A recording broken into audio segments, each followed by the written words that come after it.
So, today I want to talk about my experience with doing Lyft full time. And just to tell you a little bit about what got me here, I decided that after doing nursing for 4 years, I moved up here to the Boston area for school.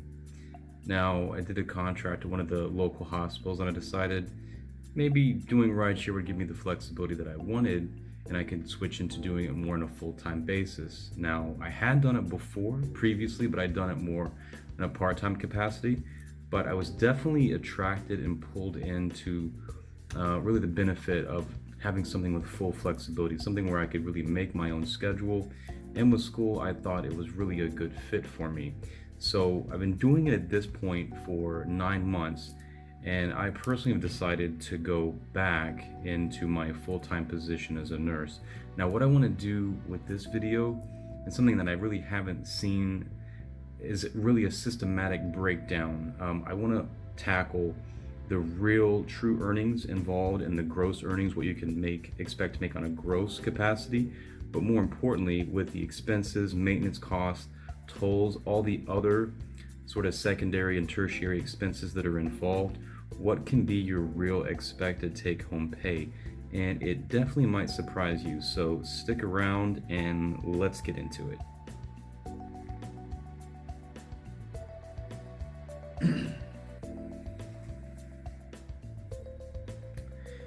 Now, to break this down, as I explain systematically and give you as much quantitative information to work with as possible, I'm going to first start with the earnings annually. So the annual earnings, after calculating everything, every single weekly statement from Lyft, is $41,686.65. Let's break it down a little bit more. Now, for expenses, very important, that's only a gross amount. So expenses, $6,809.49 for gas. You guessed it, for gas. Now, for my vehicle, it's a 2014 Jeep Compass, not a Prius. So those expenses for you might be drastically different. You could cut those in half, but still, for my vehicle, if you want to fill it up, it's about $40. Now, every single day I didn't run it to E, so usually the average was $20 to $37. But if it was on empty, to fill it up for the Jeep Compass is close to just a little under $40, okay? So keep that in mind. Again, $6,809.49 just for gas. Repair costs, $3,380.44. Now that includes, from my memory, sway bar, because the roads here in Boston are horrible and they'd absolutely destroy your vehicle. Some of the worst roads in the country. So, so just be aware you're going to probably replace your suspension. All right, so cracked sway bar that was replaced. That was done. Throttle control, thermostat, like temperature gauge, alternator, battery, and I'm probably leaving out a couple of the things, maintenance costs, tires. So with that, $3,380.44. Now, mind you, it's actually broken down again, the vehicle. So I'm not even sure what the next repair is going to be. That could be another $500 to $1,000, and I'm not even counting that here.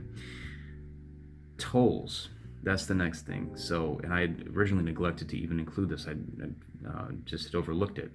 So for the tolls, collectively for 9 months again, $1,320 just for the tolls. And I'm also going to calculate the trade-in difference for the vehicle as part of an expense. So with 79,000 miles for the vehicle, the trade-in value is $9,102. And now my 2014 Jeep Compass is a limited all-wheel drive. It has leather, moonroof, keyless entry or keyless start also. So it's pretty well equipped for the vehicle, about as good as you can get. But as we know, with vehicle depreciation, it really, as the years add on, it doesn't really add that much value to the vehicle. So just a little sidebar there. But for 79,000 miles, vehicle trade-in 9,102, and I'll show that to you from the Kelley Blue Book as well. 100,000 miles, which is what it has now, with that trade-in value is $7,881. So the difference between the normal mileage for a year, 1,000 a month, right? So 79,000 miles between that and what it has now, and actually it has now 100,000 miles. Trade-in value is $7,881 for a difference of $1,221, which I will add to the other three expenses: gas, repairs, and tolls.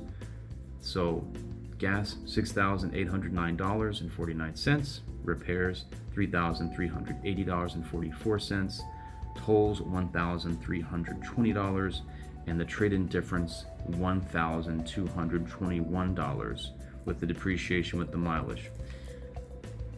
Sum total of that, $12,730.93. Now, what I'm going to do with this number is average it out over 9 months. So $12,730.93 of all of these expenses added up, divided by 9 months, gives us $1,414.55 per month over a 9-month span. So you can use that to deduct from gross earnings before you really are in the, well, you say in the green or in the black. So before you're showing any profit, really, you can deduct that $1,414.55 from at least my personal example that I'm giving you here based off my experience. All right, so average weekly earnings. Now, for me, and this is considered a good market in the Boston area, the Boston market. No pun intended. But they do have some really good food at Boston Market. But in a sidebar. Anyway, so 1,200, and I'll back up a little bit. This is for July 8th through July 14. Average earnings for this week, weekly earnings breakdown, is $1,234.59. Now that's with 51 hours and 31 minutes being worked. Now, let's take the $1,414.55 every month from the $12,730 and break it down. I'm just going to use the calculator here. 1414 and 55 cents divided by 4 weeks. Okay, so that gives us $353.64. So we can take that from whatever the weekly earnings is, and the $1,234.59 is a pretty good average. On the high end, I would make $1,700 if it was a really good week. Maybe it was snow and I was getting a bunch of surges, or if I just didn't work for the week, I didn't work that much, maybe $500-600. So $1,234 is a pretty good average. But if you take the $1,234.59, deduct the weekly expenses, what did we say it was? $353.64. So that gives us $880.95. Now let's do something really important here, because we saw from before I worked 51 hours and 31 minutes. No, essentially 51 and a half. Now let's take the $880.95 for the week after we deducted the expenses, divide by the 51.5 hours, or 51 hours and 31 minutes. So we get $17.10 per hour. And also, mind you, there's a mileage of 495 miles just for that week. Now, sometimes they do have bonuses and they do have incentives, and I believe within this there was a ride bonus that I hit, which I want to say was $133. I might show that also as well. But again, $17. Now, 17 hourly. Now, I haven't even calculated the cost of the vehicle itself, like the financing of the car payment, or the taxes or other expenses, insurance that you have to pay. Now, if you wanted to add that and then include that with this, your hourly would probably be more like $16 to $15 per hour. So just to give everything possibly that I can think of to give you information to make an informed decision.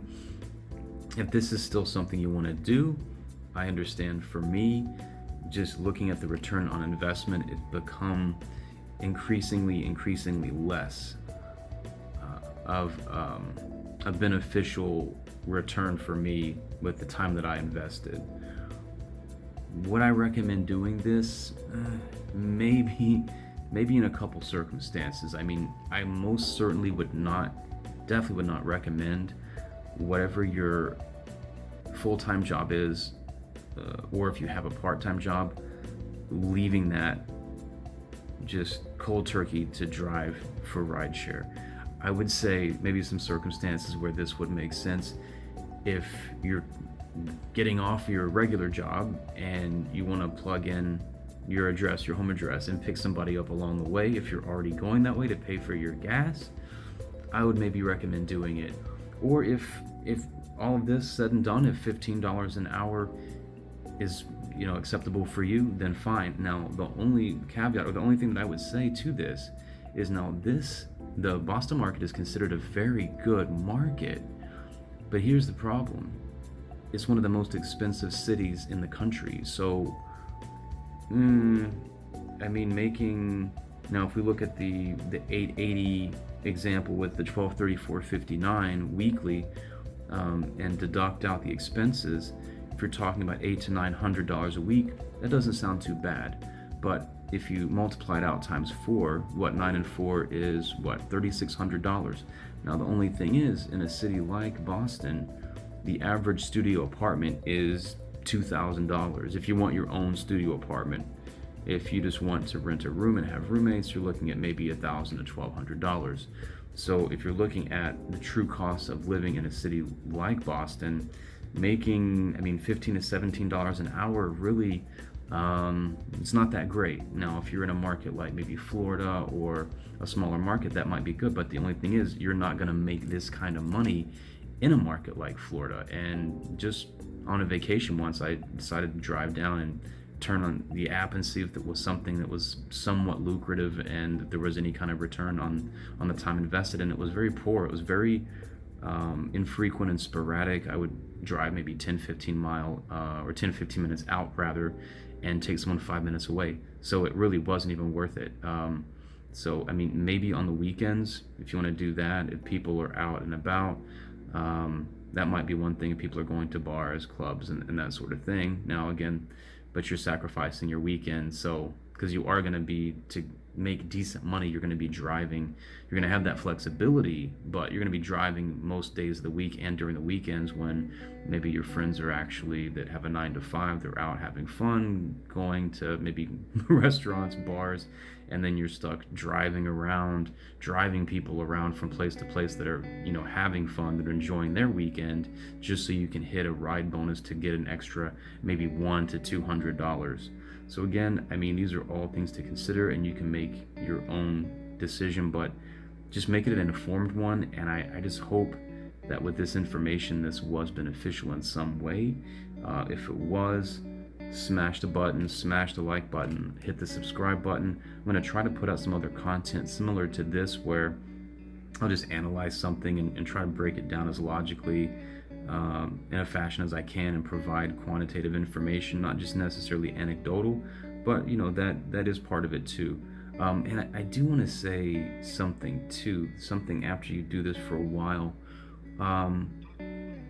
It does wear on you, and you do meet a lot of interesting people, but the only thing that I found is, like, if you think you're making a meaningful connection with an individual, or having a good conversation, it's usually, unfortunately, it's only surface level, because people are, for whatever reason, they're going about their business. And just a lot of times you feel, after doing this for hundreds and thousands, and I've done some on the Uber platform too, so collectively with Lyft and Uber, probably 6,000 plus rides. Only thing is, after a while, you just feel kind of like wallpaper, like you're there. Especially at these times, people just jump in the car and they're having conversation, and you're not really even acknowledged. That can kind of wear on you after a while, because you don't have that kind of social, sort of that social network, in a sense, that you might have at a workplace, where you do develop those relationships because you're there day in and day out and you're working with people. So it can be it can be a little bit lonely at a certain time, and you can kind of feel like you're on an island. And it is nice to have music. You can listen to music and things to kind of disconnect, but yeah, after a while you do kind of feel that way. You feel kind of disconnected, and it's a little bit, I don't know if I want to say a little bit, but it's definitely dehumanizing. I would recommend to kind of on that front to look at the new Lyft sign up. I was signing up a friend on the app as a passenger, and I noticed it's interesting, and I might even show it here.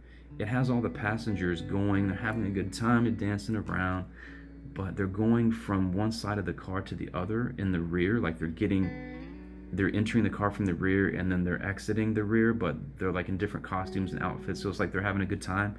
But the front of the vehicle is completely blacked out, and you can't even see that there's a driver. It's like the driver, it's like they're like almost symbolically in a way they're even saying like the driver doesn't really exist, like they could care less. And of course, like we all know, they're really going towards that cost savings of having the autonomous like self-driving vehicle. I mean, that's the technology that they're working on right now, and probably especially a lot of the brightest best and brightest minds in the Boston area too are working on that. So that's another thing. It's very telling of the perception, the way the driver versus passengers are seen, and that's just my 2 cents.